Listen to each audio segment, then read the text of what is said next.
ito, fuse oil ng sasakyan yung ano. Ang gata. Ha? Oo. 88 pesos only. Ganyan ang kulay.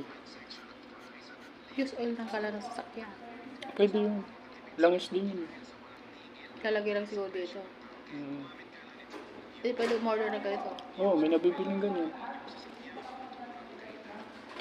Mas maganda yan mag-ano kaysa sa gasol.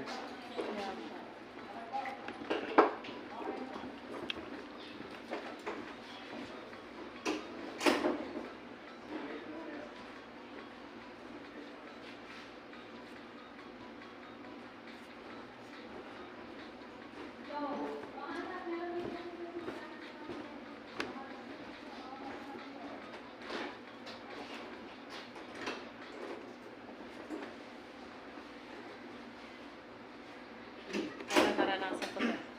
Ay, naranasan ko to. Hindi. Kami ganyan din. Nahampas na namin sa ano. So, tapos yung ano niya doon sa ilalim. Yung papag. Yung banig.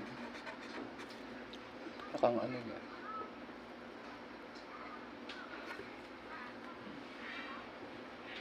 Exercise. Mm.